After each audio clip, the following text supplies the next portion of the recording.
Hello, a warm welcome to the Channel One Newsroom from our studios at number 5 Ola Hansen Lane at Tesano here in the Greater Accra region. I am Vivian Kai, local coming up. Commuters decry worsening state of Kumasi Accra Highway amid rising safety concerns.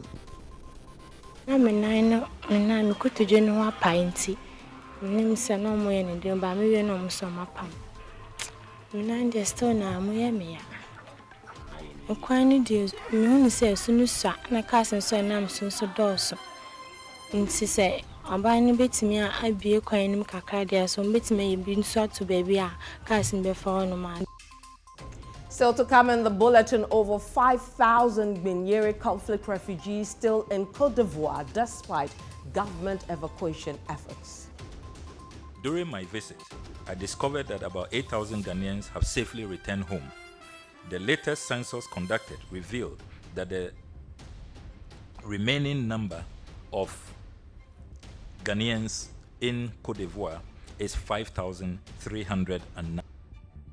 Later in the bulletin, court grants bail to NPP Bono Regional Chairman Abronya DC after health concerns. And later, Environmental Protection Agency EPA links Takwa Market sinkhole to suspected galamsey, citing limited monitoring capacity. At this very incident, it happened at dawn. As regulator at dawn, I cannot be everywhere. I've also directed them, a directive, I've told them not to engage in any activities because if they think they have social license. And CNR business.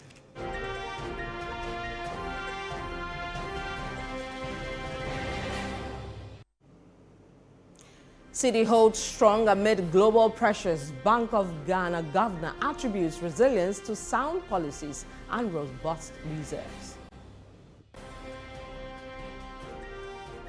And Channel One Sports.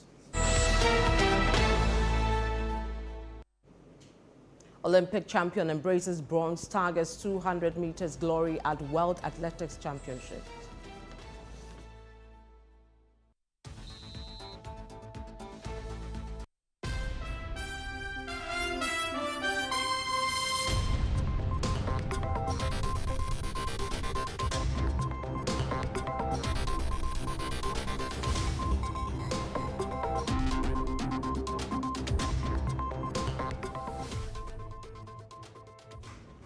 Thank you for joining us. Let's bring you details of our stories. The Bono Regional Chairman of the New Patriotic Party, the MPP, Kwame Bafo, popularly known as Abronya DC, has been granted bail by the court in the sum of 50,000 Ghana cedis with one surety without justification. His lead counsel, Daniel Mate Ado, confirmed the bail decision, noting that Abronya's deteriorating health condition made the ruling a relief for both the legal team and his family. Efforts are currently underway to meet the bail requirements and secure his immediate release. Now, Abronya DC was arrested on September 8, 2025 on a charge of offensive conduct conducive to a breach of public peace. According to the police, the arrest was linked to comments he made publicly, which included allegations against the Inspector General of Police, the IGP, and the ruling party. Authorities describe the remarks as potentially inflammatory. We are now joined live by the National Youth Organizer of the New Patriotic Party, Salah Mustafa. This concerns after the release of the party's Bono Regional Chairman, popularly known as Abronya DC, and ahead of the MPP's planned protest on September 23rd. Now, Abronya DC has been released after his lawyers argued on health grounds. Should this matter be put to rest now? Let's get details from him. If you can hear me, welcome to the Channel One Newsroom. Thank you very much. I can hear you. So what we've heard today means that your protest may not be necessary, no? No, not at all. Why is that? We are demonstrating against the principle, against the conduct. It's been a continuous action by the government over the last 7, 8 months or so. We are demonstrating against the principle and conduct, not necessarily the capture of Abronya. If you follow our narrative, we have made it very clear that we are protesting against abuse of power, police harassment, national security, and intolerance of the NDC government. Even TikTokers have been bundled and put before court and thrown into jail on remand. And all of it have gone through a certain gendarme, if you like, of state sponsorship that we think we must bring to the fore for the Ghanaian people to see how the power that they have granted the NDC is being abused. So this does not cure the problem, and we will not put a stop to the demonstration. The demonstration goes on unabated. Right. We will demonstrate on Tuesday, the 23rd of September, and subsequent to that, other protests will follow. Because once we have noticed that it is quite an intentional action being taken by government, we're also going to be very intentional about our response to same. Have you notified the police on this demonstration, and what has the engagement been so far? As a law-abiding party, we have formally written to the Ghana Police Service on our intention to demonstrate. Subsequently, the police service invited us to a meeting which took place last Friday, and I can confirm that the police expressly agreed with us on our route and working with us to ensure that the protest happens, peacefully. I can also tell you that subsequently we have sent another letter today with a little bit modification. Initially, we were going to terminate at the police headquarters. But looking at the scale of what is going on, we are going to present another petition to the office of the president at the Jubilee House, to the president himself, that his government is beginning to abuse the human rights of Ghanaians, and especially an attempt to gag political narrative and discourse in this country, which we think doesn't augur well.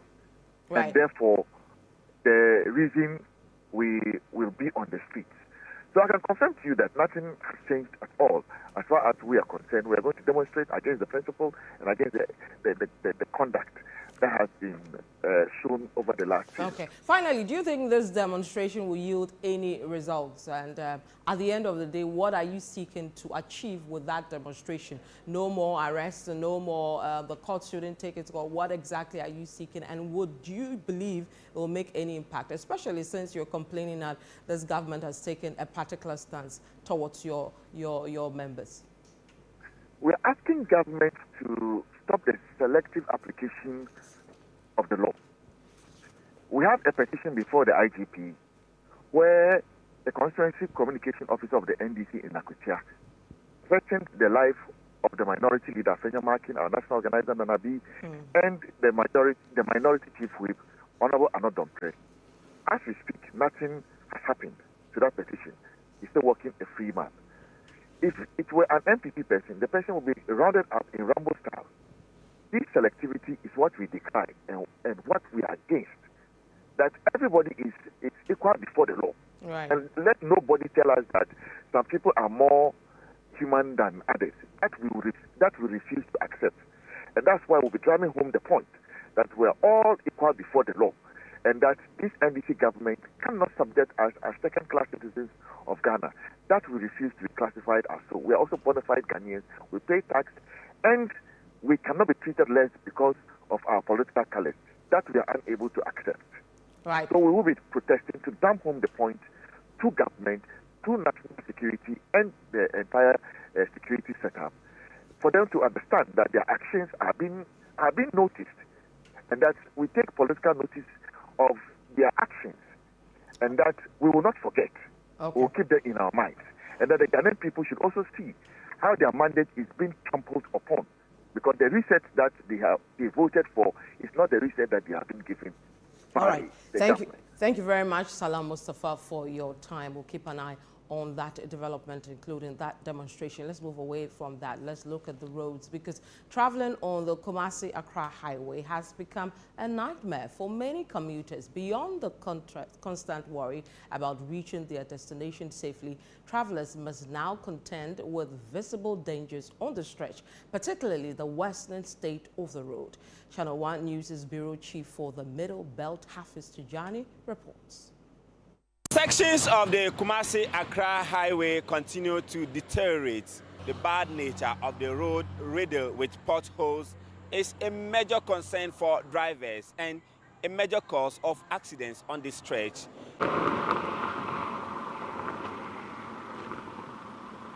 22-year-old Cindy Kankam is still nursing her wounds after surviving a recent fatal crash that claimed the lives of 16 members of the Saviour Church of Ghana on the Atwedia stretch of the Kumasi-Accra highway. Though 3 others also survived, Cindy still struggles to walk and fears the accident may leave permanent scars on her life. Now, her call is simple: fix the road to prevent future deaths.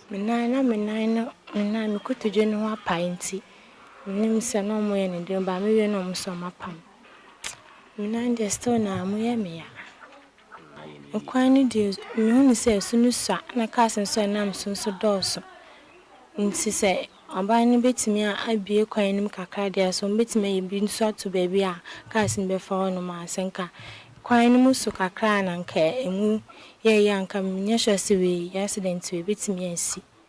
The tragedy has left the Obogo community in shock, with many blaming the deteriorating state of the highway for the rising carnage. Along the road, drivers are forced to swerve and maneuver through gaping potholes, exposing passengers to even greater risk. Na kwan we so no esuo hu Accra Kumasi we na esuo hu potholes no edoso on so hwe kwan na main road nda ho by drivers for no fa outside lane no if say main road no enye enti yenye nam chen sa do fi Accra Kumasi no on nam pavement, so do fi Kumasi kwa Accra no and nam pavement, so it's as a potholes na wo kwan no so nti e kwan ni musua nti tem bia no accident ne ye more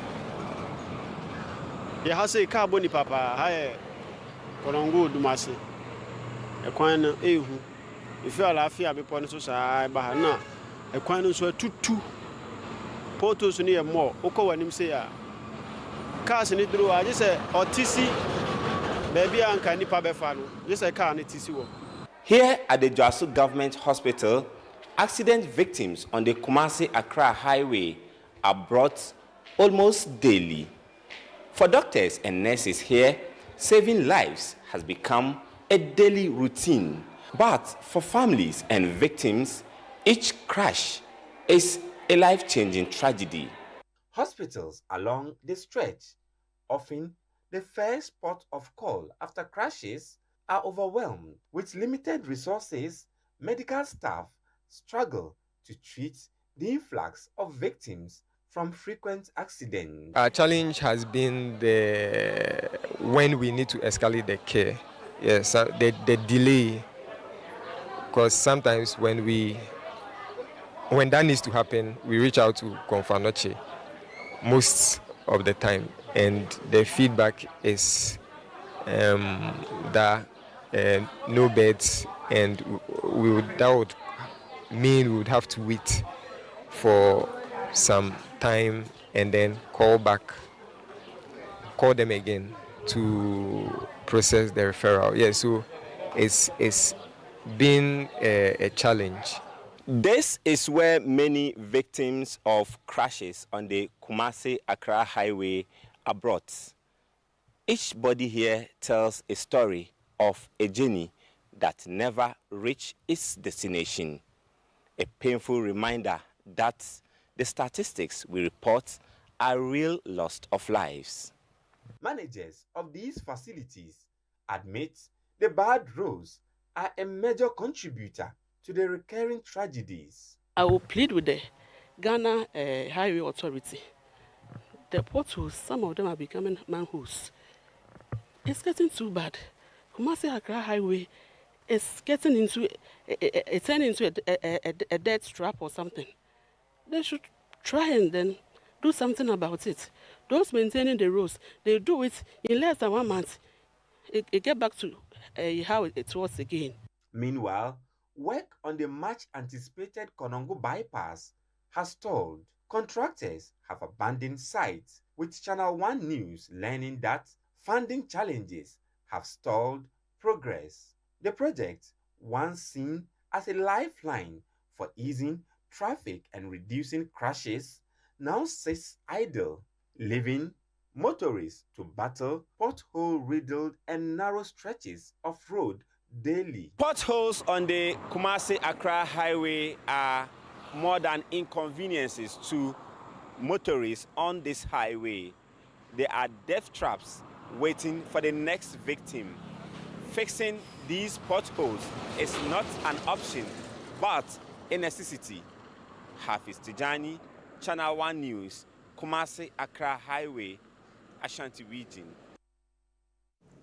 Now, away from that, the Environmental Protection Agency, EPA, has attributed the caving in of parts of the Takwa Women's Market to alleged illegal mining activities in abandoned shaft mines.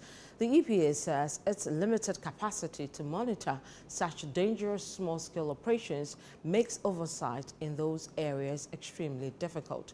Takwa Nswam EPA Director Sophia Otabel confirmed the incident and disclosed that operators suspected to be behind the activity have been ordered to halt work for investigations. ChannelOne TV's Akwesi Inim has more.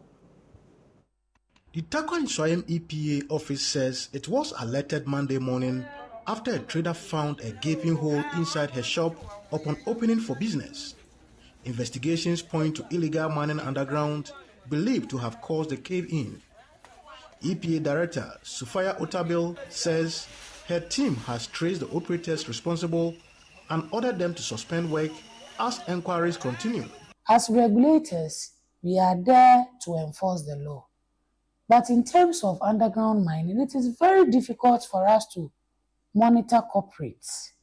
So they are able to function very well because they know that regulators cannot be underground because of the activities, how dangerous it is, because it involves blasts. And when they blast, because they are not being monitored, they go beyond the threshold. Our hope is that we will continue to do the public education. Meanwhile, the Takwa Nswam Nadmo Operations Director, Reynold Ofosu, says his outfit has directed the operators to seal the hole. Monday, we had a call from the fire service department that there've been a cave-in at the women's market, popularly known as a Mbesiafu Dome. Yeah, so we did a follow-up and we realized that yes, it's true. It was a cave-in. So we checked on, or we looked for the appropriate quarters who are doing such work there. And we realized that it was an activity from a small scale. On the fight against illegal mining, public pressure on government to act more decisively has heightened. Among the most vocal groups is the Coalition Against Galamsey, an advocacy body that has been seen at the forefront of the campaign against the practice which continues to ravage Ghana's environment and water resources. The coalition argues that the unchecked activities of illegal miners are poisoning rivers, destroying farmlands, and undermining national security. Speaking at the press briefing, convener of the coalition, Engineer Kenneth Ashibwe, called for government to declare a state of emergency in Galamsey-affected areas to confront the crisis head-on. And His Excellency, Mr. President, please, you should immediately declare a state of emergency. And again, we are very clear about it. In parts of the country, not in all of the country, not in the entire district, but in parts of the country that are required to save Ghanaians as prescribed by the Constitution. He further pointed to the rising cost of water treatment caused by extremely high turbidity levels in rivers, referencing Ghana Water Limited's recent proposal for increased tariffs as evidence of the crisis. Public Utilities Regulatory Commission is considering a request from the Ghana Water Company Limited for a staggering 280% increase in water tariffs. This is not a request for a tariff increase. It is an admission of catastrophic failure. It is an invoice being presented to the Ghanaian people for a mess we did not create. Acting Executive Director of the Peasant Farmers Association, Besmak Norte, also expressed concern over the devastating impact of galamsey on food production. Now, we'll still stay with this because joining us in the studio is Jerry Joe Harrison. He's the General Secretary of the University Teachers Association of Ghana, UTAG. Now, the association has joined calls for a state of emergency to tackle illegal mining, widely known as galamsey. Mr. Harrison, thank you for joining us. My pleasure. Now, the president, when he met with us, the media, just recently says it wasn't time yet to declare a state of emergency. Why are you then pushing for that? And he gave his reasons. Well, thank you very much. I think that he's either being misled or maybe there is some terminology differences. When people talk about galamsey, we are talking about the illegal mining that is going on. From the narration, I think that people are thinking we are calling for a ban, a total ban on small-scale mining in general. So if you look at the narrative that small-scale mining is kind of holding the economy, and therefore placing a ban on galamsey is going to have negative consequences for the economy, clearly I think that there is some terminology difference. We are talking about something that is illegal, people who are mining without licenses in forest reserves and in water bodies. Now, I have always maintained that, and it is the position of UTAG, if you do the economics of mining and you don't take into consideration the cost of reclamation, then you're not doing proper analysis. And in many instances, as it is the case for this one, you even have to do the health implication analysis. How much is it going to cost to treat people who are going to be affected by, the poor water situation? How much is it going to cost to reclaim the lands that have been destroyed? And are you ever going to be able to reclaim them at all? Now that there are water bodies involved, it even makes the economics even harder and even more challenging. And so if you say we are not at a point where a state of emergency needs to be declared, then I think you don't understand the scale of destruction that is going on. And I suspect that people are not really telling the president the right things, because it is illegal to mine on water bodies. And so why is it difficult for us to deploy the Navy to go onto our waters and to flush out all the people mining on water bodies? How is that difficult? Are you surprised at the development? When they were in opposition, they sided with you when you believed that then government should have declared a state of emergency, and then now coming into power, perhaps they've seen something you don't know. Look, I have said this before. The NDC risks credibility crisis. And people should not forget that 2016, the result of the election should be a reminder that the Ghanaian that people think or people thought of are no longer the same Ghanaians. Ghanaians, from what happened in 2024, should tell the politicians that when people say we don't want this, we don't want it, and there's always political consequence.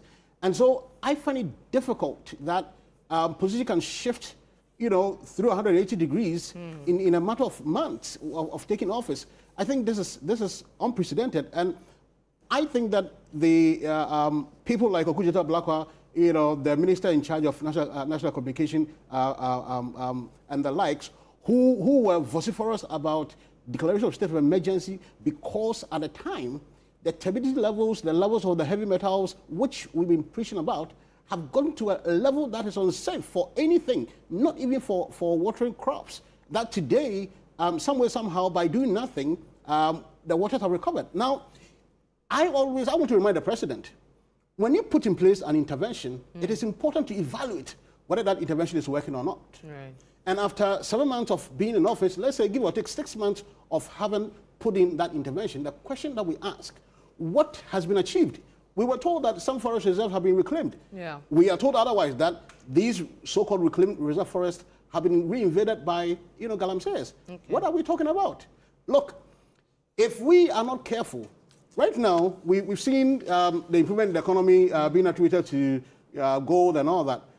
Cocoa remains the mainstay of Ghana's economy. We've just gotten about 4 billion commitment from people. Now, if you're not careful, just as we were not able to meet the demand in the past, we will not be able to meet the demand again because the land is not available.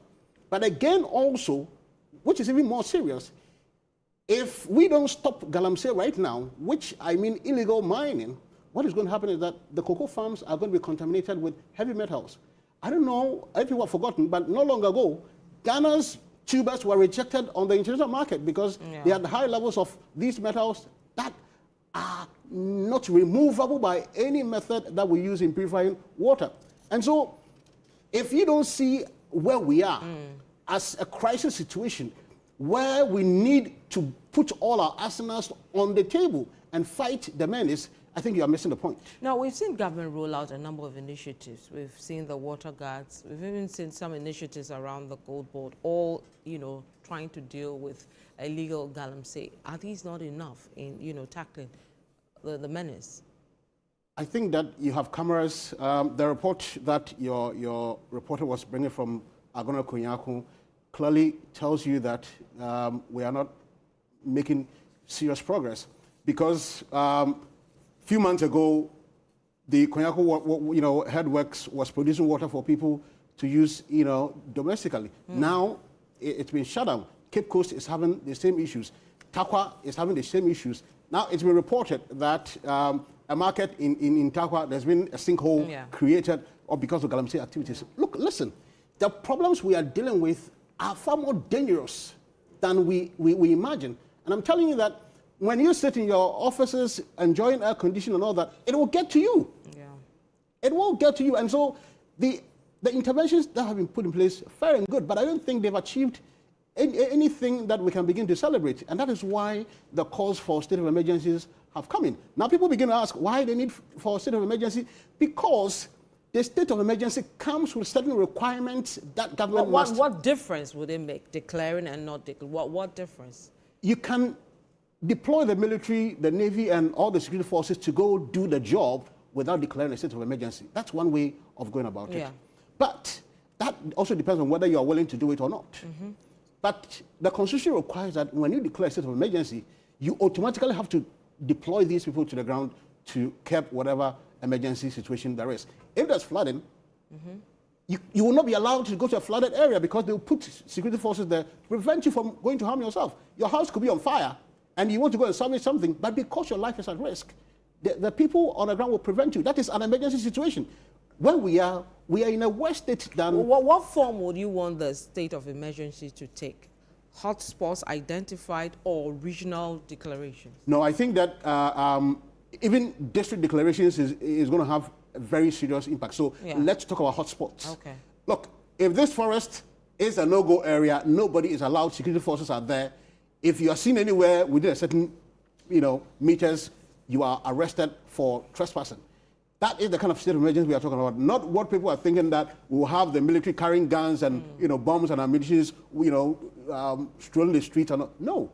But if water bodies are no-go areas, you are not allowed to go there. Anybody seen there is committing an illegal act, and therefore the person can be arrested. But because some feel that these declarations could also have an impact on human rights.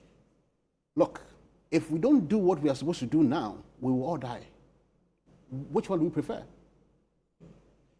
Whatever the water situation is causing havoc in people's homes. The people around Konyaku and many other areas don't have water. They don't have enough money to buy water to use for their homes. People have had to consume these waters, and they are going to have cancers and neurodegenerative diseases by all means. Is that not an emergency enough for you? So what do you prefer? That we sit down for 5%, 10% of the population to begin to have visible neurological symptoms before we take action? No. Look, I am telling you that I'm a scientist. I know for sure that whether you like it or not, if you don't get it through the food that you consume, you get it through the meat, because you can't prevent the animals from going to drink, the water. Drinking the water, yeah. These metals will accumulate in their bodies. You go and get them, and then you eat them. You have problems. Now, what we are not even realizing, many of these waters will very soon not have any living thing in there, because there's no oxygen. The chemical oxygen demand in there will be very low to support life. So fish production, which many of these rivers are used for, will no longer be able to support it. All right, thank you very much. Mr. Jerry Joe Harrison is the General Secretary of the University Teachers Association of Ghana, Utah. Thank you for coming. My pleasure. We'll move away from that. More than 5,000 Ghanaians who fled to Cote d'Ivoire during the Gbenyere conflict in the Savannah region are yet to return home, despite government reports of successful evacuation of 8,000 returnees. This was disclosed by the Minister for Foreign Affairs, Samuel Okudzeto-Ablakwa, at the Government Accountability Series held earlier on Monday. ChannelOne News' Akosia Oche reports. Clashes in parts of the Savannah region left several dead and properties destroyed, forcing residents to flee to neighboring communities in Cote d'Ivoire.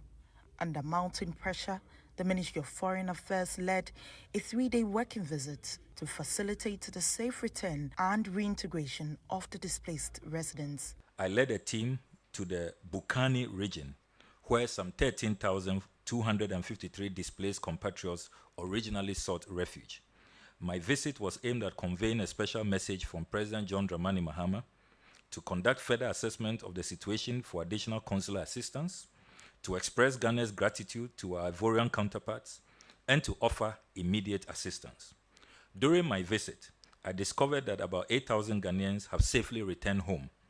The latest census conducted revealed that the remaining number of Ghanaians in Cote d'Ivoire is 5,309. Meanwhile, following recent revelations by the president on an agreement with the United States to receive 14 West African deportees, concerns have been raised about potential security implications, but government insists that all necessary due diligence will be undertaken. Let me emphasize that under this understanding with the United States, Ghana must first independently vet the background of those the U.S. intends to deport, to first satisfy ourselves that they do not pose any threat to the security of our country and that they cannot harm our citizens. We have put in place strict safeguards to ensure that convicted, hardened criminals cannot be brought into our country under this understanding. On illegal mining, the minister announced new reforms in the visa processing system for Chinese nationals as part of renewed efforts to curb the involvement of foreign nationals in Galamsey. We have been cracking down, arresting them, prosecuting them, and we will continue with the arrests and prosecutions. I can confirm to you that as part of my recent visit to China, I went to the state where they are notorious for sending their nationals here to engage in Galamsey. I met with the governor, the city authorities. I really stated President Mahama's position that this cannot continue. What we have also done subsequently following that meeting is that we have a new policy now at our embassy in Beijing and our consulate in Guangzhou, where we no longer process group visa applications.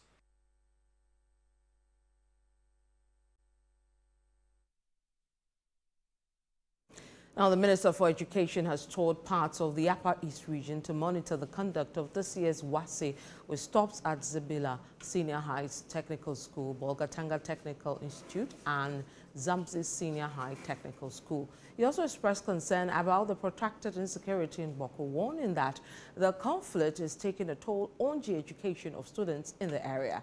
Our Northern Bureau Chief Shawana Yusuf with details. Education Minister Haruna Idriso is calling for lasting peace in Boko, stressing that education remains the surest tool to break the circle of ignorance and poverty in northern Ghana.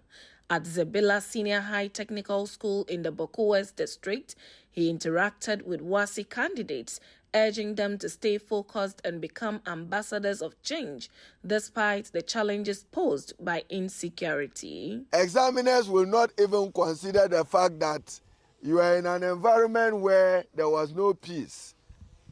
You needed serenity of mind, serenity of thought, and the peace of mind to study and work hard to write these exams. You were one way or the other denied this. I pray that God will suit our hearts so that we work and restore peace in this part of the country. At the Bolgatanga Technical Institute, Botek, the minister condemned last month's student riot that resulted in the burning of the school library and damage to other facilities. I have asked that disciplinary actions be strictly enforced without fear or favor. We want those culpable to be punished and punished in accordance with the code of conduct of the GS. So I've given the heads of institution some 7 days to finalize the report of the investigation, and then we can exercise consequential action that should follow it. Meanwhile, in the Ashanti region, Deputy Education Minister Dr. Clement Abbas Apak reinforced government's commitment to clamp down on examination malpractice nationwide. Speaking at KNUST Senior High School, Dr. Apak cautioned that exam fraud carries serious reputational risk for Ghana's education system, warning that invigilators found complicit will face strict sanctions. Before the commencement of WASI, I issued a statement at the behest of the minister, warning invigilators, supervisors, teachers, non-teaching staff, and even WAEC officials of the serious consequences they would face